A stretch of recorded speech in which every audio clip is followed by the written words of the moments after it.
Comment réussir brillamment son DCG en 2025? C'est ce que je vais vous dévoiler et révéler dans le cadre de cette vidéo. Depuis 2020, on a accompagné plus de 12 000 étudiants à préparer le DCG avec des taux de réussite jusqu'à 2 fois supérieurs aux moyennes nationales. J'ai également coécrit le livre Mon DCG validé qui a été vendu à quasiment 4000 exemplaires qui vous donne la marche à suivre pour valider ce diplôme. Dans cette vidéo, je vais vous donner ce que vous devez faire directement à la rentrée pour vraiment cartonner votre année et la vivre de manière la plus simple possible. Le DCG, c'est seulement 40% de taux de réussite à l'échelle nationale et on peut littéralement doubler ces taux avec la bonne méthode. Sur ce, je vous souhaite bonne écoute et c'est parti.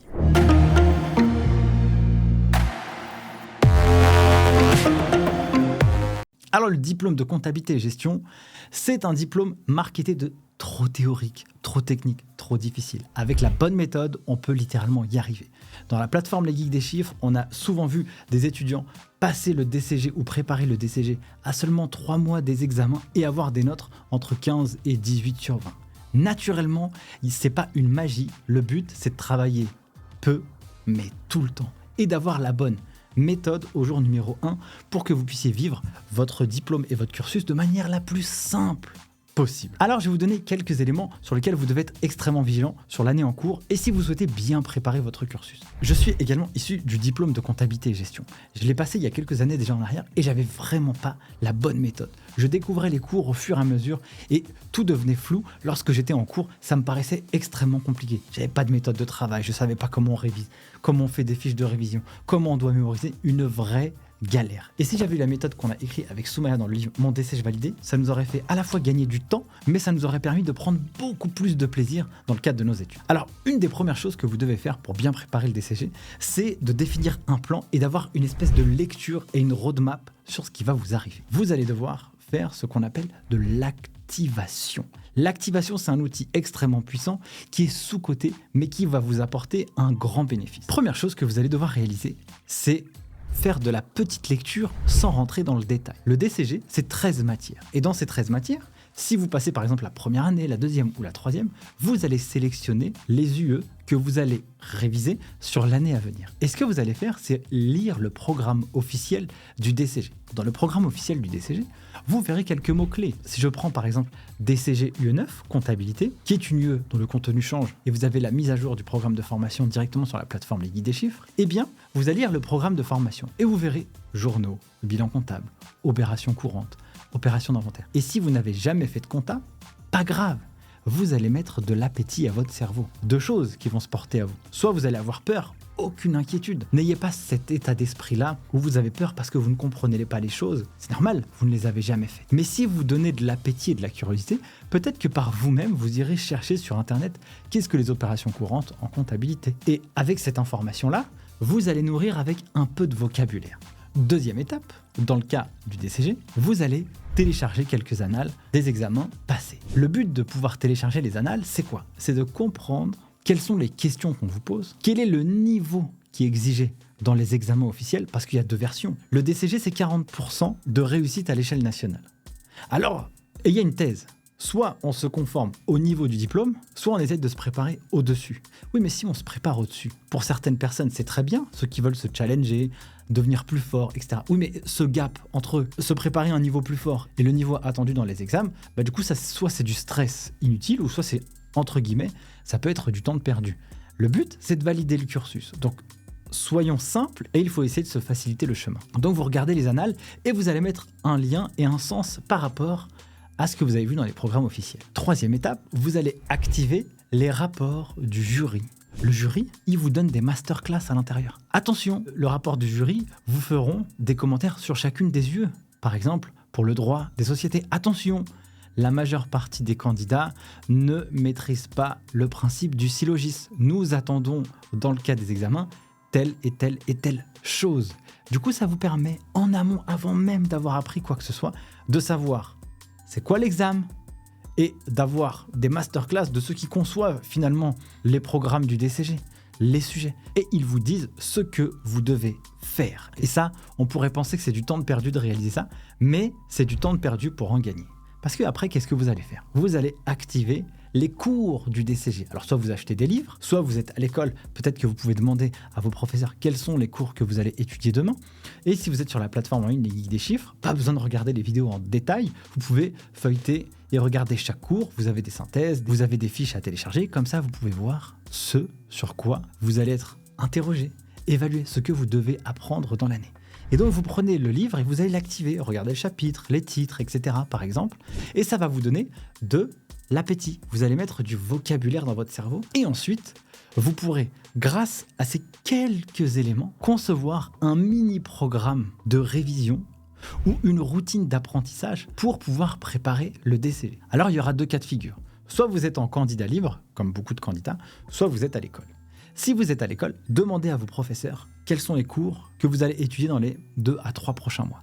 Vous pourrez les activer en amont. En les activant en amont, vous serez, quand vous allez être en classe, non plus dans la découverte, comme moi j'étais quand j'étais étudiant, mais dans l'approfondissement.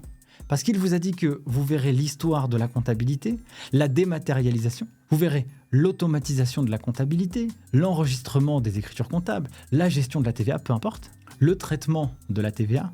Eh bien, vous pouvez lire ça en amont.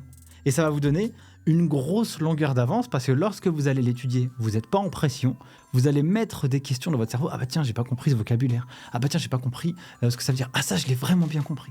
Et quand vous allez en cours, eh ben en réalité, soit c'est limpide, soit vous révisez. Et en fait, vous êtes déjà en train d'apprendre par cœur, tout à fait simplement. Autre point important, pour bien réussir son DCG l'année prochaine, c'est de pouvoir vous fixer un planning de révision, un planning de routine. Typiquement, si vous êtes en candidat libre et que vous travaillez toute la semaine, il va falloir trouver du temps pour caser la révision de vos yeux. Est-ce que c'est le matin? Est-ce que c'est le soir? Est-ce que c'est que le week-end? Vous devez trouver l'organisation qui va vous correspondre le mieux. Sachez quand même qu'il n'y a pas de secret. Pour réussir son diplôme, il faut s'en donner les moyens. Donc il faudra, dégrossir un peu les sujets un peu inintéressants de votre vie pour aller caser les révisions du DCG. Dans le livre Mon DCG validé, on vous donne la marche à suivre pour créer votre programme de formation, votre programme de révision et votre planning de révision sur mesure en fonction de vos contraintes. Et vos contraintes, elles définiront aussi vos propres objectifs dans la préparation du DCG. Si vous avez des contraintes qui vous contraignent à n'avoir que 3 heures de révision par semaine, dans ce cas-là, n'espérez pas passer tout le DCG en une année. Ce serait utopique, vous allez vous décourager. Il faut être cohérent en fonction de son temps disponible et le temps nécessaire pour pouvoir préparer chacune. Autre point qui est important quand on est comme on est au début d'année, c'est d'avoir des outils qui nous font plaisir et qui nous incitent à travailler. Si on a un cahier tout dégoûtant, avec une couleur qui nous plaît pas, parce qu'il était dans l'armoire, parce qu'il donne pas envie, c'est pas la bonne manière. Il faut que l'écosystème, le système que vous créez autour de la préparation du DCG puisse vous engager à vous donner envie de le préparer. Vous devez vous donner envie. Quand vous avez envie, vous allez travailler. Quand vous allez travailler, vous allez obtenir des résultats. Quand vous allez obtenir des résultats, vous serez content.